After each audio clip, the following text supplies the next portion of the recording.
Assalamualaikum warahmatullahi wabarakatuh. Selamat siang teman-teman. Apa kabar? Selamat bergabung di webinar Bicara Makro Prudensial 2022, membumikan kebijakan makro prudensial. Senang rasanya saya, Ronald Surapraja, bisa bergabung dengan teman-teman yang ada dari seluruh wilayah Indonesia, teman yang mau ikutan lomba podcast Bicara Makro Prudensial Bank Indonesia alias Big Mac. Ya, karena sepertinya informasi ini menarik. Saatnya aku menyerang bumi kembali.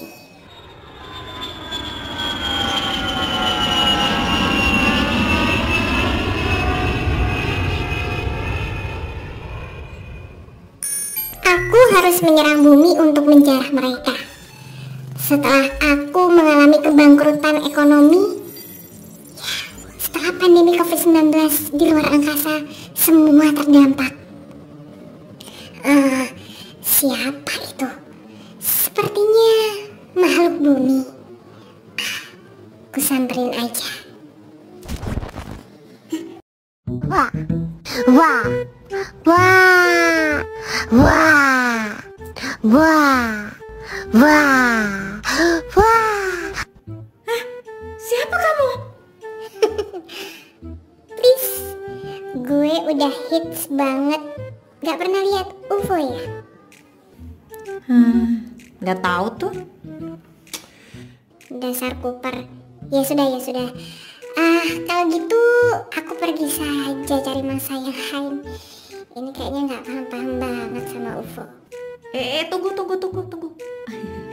Aku tahu kali UFO. Apalagi? Capek banget gue sama orang gak gaul. Enak aja, gue gaul kok. Buktiin kalau kamu gaul.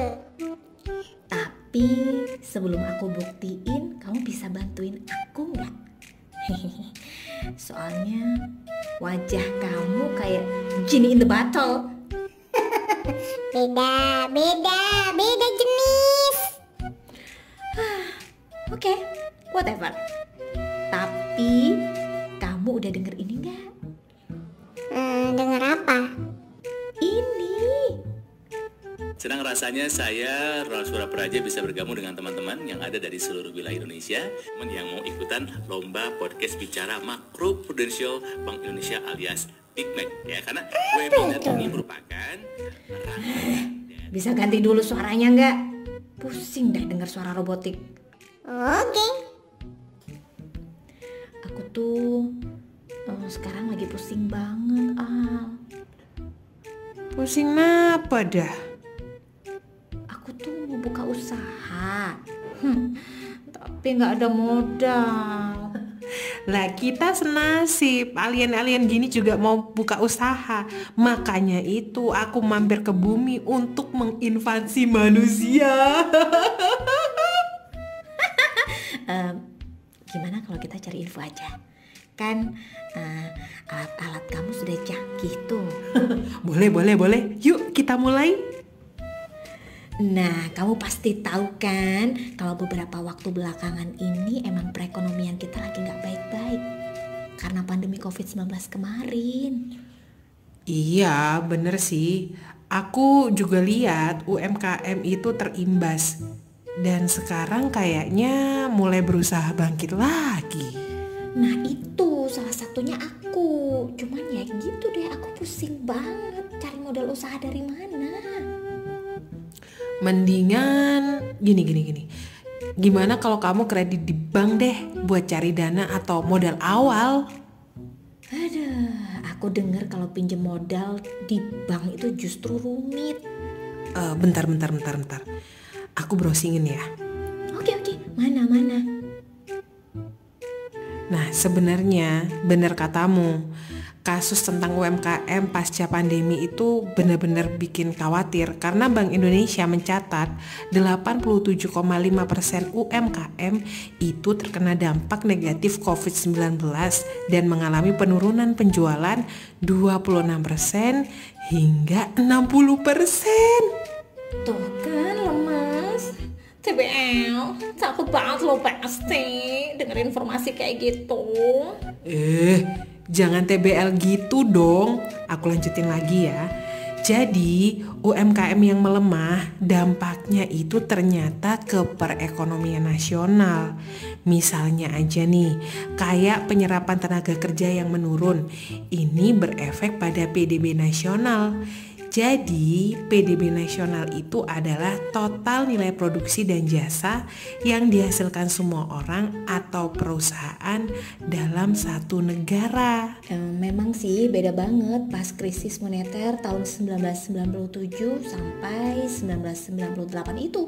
Tapi beda juga sih krisis keuangan global di tahun 2008 dan juga krisis kesehatan tahun 2020 kemarin. Dan itu benar-benar bikin sektor UKM jadi gonjang-ganjing karena masyarakat juga jarang banget jual beli waktu itu.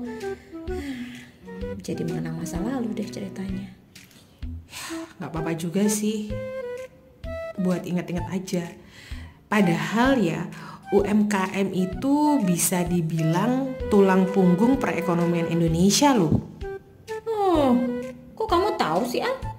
Ya kan browsing sambil belajar, Besti. Tapi di sini ditulis kalau pemerintah tuh sebenarnya peduli banget kok sama UMKM. Oh ya? Kok bisa? Ini loh, pemerintah sampai melakukan riset. Jadi ini risetnya dilakukan oleh Kemenkop yang mengestimasi bahwa apabila 2,5% UMKM itu mampu untuk naik kelas, maka kenaikan PDB itu berpotensi tumbuh sebesar 486 triliun rupiah atau setara pertumbuhan ekonomi 5,88%. Wah, keren tuh. Iya banget. Nih lebih lanjutnya ya disebutkan kalau dalam riset Kemenkop yang lain diestimasi bahwa 10% UMKM mampu untuk naik kelas, maka kenaikan PDB berpotensi melesat di kisaran 7%, 9,3%, dan di sisi lain berdasarkan survei yang dilakukan oleh Bank Indonesia terlihat bahwa masih terdapat 43,1% UMKM yang belum punya kredit tapi membutuhkan akses pembiayaan untuk mengembangkan usahanya, ya kayak kamu itu. Nah, secara total potensi permintaan kredit tersebut mencapai 1.605 triliun yang terdiri dari usaha menengah sebesar 740 triliun, usaha kecil sebesar 534 triliun, dan usaha mikro sebesar 331 triliun. Jadi emang sebenarnya banyak UMKM yang udah mengajukan. Aduh, pening aku dengerin penjelasan kamu tuh gimana sih? Jangan jadi manusia bodoh di muka bumi ini. Simak baik-baik. Oh, oke. Lanjut. Sekarang gini, konkretnya gimana dong? Jadi gini konkretnya, UMKM itu ternyata punya potensi untuk menggerakkan ekonomi. Jadi Bank Indonesia akhirnya menghadirkan RPIM. RPIM ini kepanjangan dari Rasio Pembiayaan Inklusif Makroprudensial yang baru aja diluncurkan di bulan September 2021. Emang fungsi RPIM itu apa? Nah, kalau dari info yang aku dapat, RPIM itu intinya mempermudah kita untuk pinjam kredit usaha di bank. Hah? Emang bakal mudah? Nggak sulit lagi gitu? Nah, kayak gini penjelasannya. RPIM yang tertuang dalam PBI nomor 23/13/PBI/2021 adalah penyempurnaan peraturan Bank Indonesia terkait ketentuan penyaluran kredit UMKM yang dikeluarkan di tahun 2012 yang dirasa masih belum optimal dikarenakan masih terbatasnya skema pembiayaan UMKM yang dilakukan oleh perbankan kayak gitu. Terus aku bisa kan buka usaha gitu? Terus ngurusnya mudah kan di bank? Ya gimana ya? Aku kan pengen tuh buka usaha fashion. Pembiayaannya yang gak ribet-ribet lah. Curhat. Udah percaya lo sama alien kayak aku. Udah.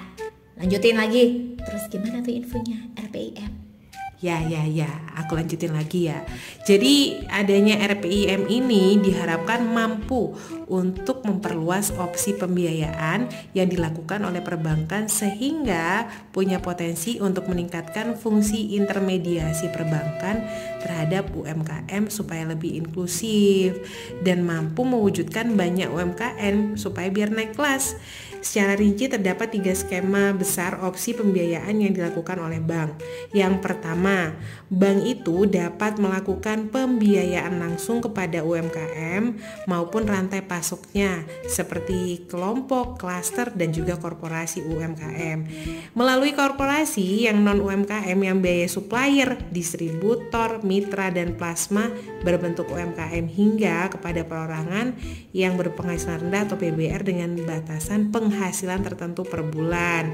Kedua, bank juga bisa melakukan pembiayaan melalui lembaga keuangan dan badan layanan yang menyalurkan kredit kepada UMKM. Dan yang terakhir nih, dengerin baik-baik ya, bank juga memberikan opsi melakukan pembiayaan melalui pembelian surat berharga pembiayaan inklusif atau SBPI, konvensional maupun syariah yang diterbitkan oleh pemerintah, Bank Indonesia, bank, lembaga, dan atau badan usaha yang memiliki program pengembangan UMKM dan pembiayaan inklusif Indonesia. Oh, jadi gitu. Iya, tapi lo paham kan? Ya, paham sih, paham. Dengan banyaknya opsi pembiayaan tersebut diharapkan bisa membantu bank-bank yang sebelumnya kesulitan memberikan kredit kepada UMKM dikarenakan tidak memiliki model bisnis spesifik penyaluran kredit pada segmen UMKM. Jadi nanti kamu lebih gampang deh gitu. Ya udah deh, sekarang aku siap-siap dulu ya. Mau ke bank pinjam kredit usaha. Soalnya sekarang pasti mudah banget. Jangan keburu dulu, yang ini masih ada. Apa lagi sih? Selain itu, adanya perluasan opsi pembiayaan tersebut juga diharapkan mampu mendorong rasio pembiayaan UMKM oleh perbankan yang ditargetkan sebesar 20% di bulan Juni 2022 dan naik secara bertahap hingga 30% pada bulan Juni 2024. Cukup, aku udah paham. Nah, sekarang aku mau buru-buru nih ikut lomba podcast Big Mac berbicara tentang makro prudensial. Ya, biar dapat tambahan duit gitu. Yaudah, sana, lu balik ke planet. Mau ke bank, kok ikut lomba podcast sih? Yang penting duit. Tahu nggak? Duit yang penting menghasilkan. Pulang bawa duit. Ya udah deh, aku kalau gitu nggak jadi balik ke planet, aku mau di bumi aja. Aku mau nyamar jadi manusia dan pinjam kredit usaha di bank yang sudah ada RPIM-nya.